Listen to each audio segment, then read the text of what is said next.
দেখ চারিদিকে হাততালি পড়ছে গিনি, তুই ন্যাকড়াটা চেয়ারে রাখছিস তাই ভাবা যায়।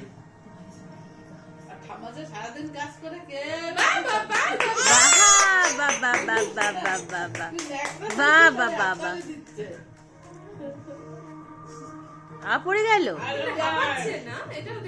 একভাবে করে যাচ্ছে কতক্ষণ ধরে, ওকে টলানো যাচ্ছে না, ও প্র্যাকটিস করেই ছাড়বে। কি করে ঠিক মতো রাখা যায়? না না, হাততালি দিলেও হয়। দাদা এসছে ওকে সরানোর জন্য, তাও পাচ্ছে না।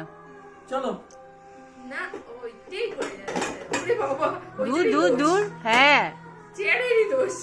আবার নেমে যাচ্ছে। সব দোষ মাটির হয়, আর এখন তার চেয়ারের দোষ। বাপি উঠিয়ে দাও, নেমে গেল। হায় রে হায়,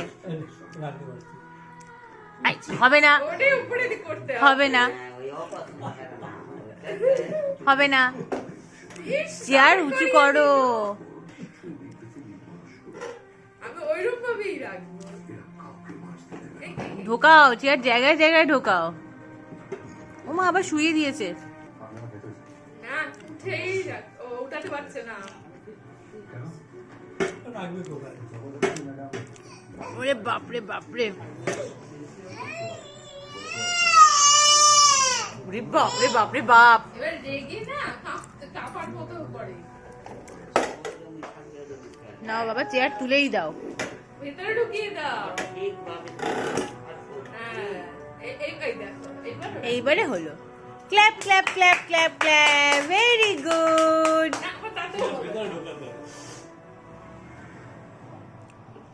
হয়ে গেছে তো। কি হয়েছে? কোথায় গেছে? তোমার ন্যাকড়া নিয়ে নেওয়া হয়েছে? ওরে ওই বাবারে বাবারে বাবারে,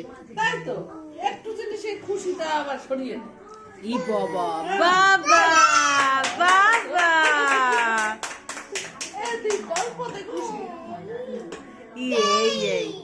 এই